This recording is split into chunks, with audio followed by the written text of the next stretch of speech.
Order கொடுத்தாங்க. ராமர் கோயிலும் கட்டப்பட்டது, மசூதியும் கட்டப்பட்டது. Don't plant wrong information to the public. நீங்க தான் மதவாத உணர்வை தூண்டிக் கொண்டிருக்கிறீர்கள்.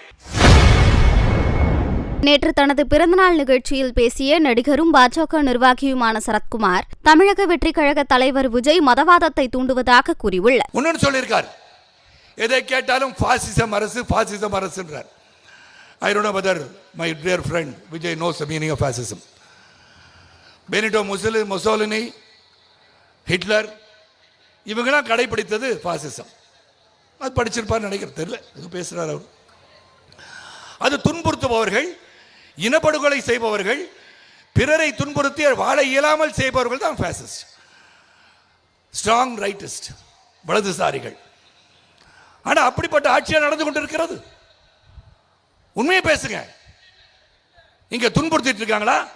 அப்புறம் சொல்றார், இஸ்லாமியருக்கு எதிரியாக இருப்பவர் மோடின்றாங்க. அப்ப காஷ்மீர்ல 25 தொகுதி ஜெயிச்சாங்களா ஐயா?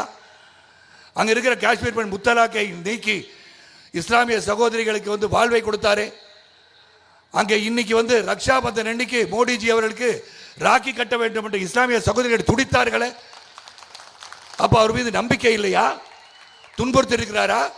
ஏங்க, ஒரே ஒரு ராமர் கோயில் கட்டியதால் எங்கேயாச்சும் மோடிஜி அவர்கள் 12 கால ஆட்சியில எங்கேயாச்சும் நான் என்னுடைய இஸ்லாமிய சகோதர சகோதரிகளை கேட்கின்றேன், எங்கேயாச்சும் ஒரு மசூதியை இடித்து தரைமட்டமாக்கி இருக்கிறார்களா? சுப்ரீம் கோர்ட் ஆர்டர் கொடுத்தாங்க. ராமர் கோயிலும் கட்டப்பட்டது, மசூதியும் கட்டப்பட்டது. Don't plant wrong information to the public. நீங்க தான் மதவாத உணர்வை தூண்டிக் கொண்டிருக்கிறீர்கள். நீங்க எல்லாம் ஒற்றுமையா தான் இருக்காங்க. செய்திகளை உள்ளது உள்ளபடி தெரிந்து கொள்ள ரெஃப்ளெக்ட் நியூஸை சப்ஸ்கிரைப் பண்ணுங்க.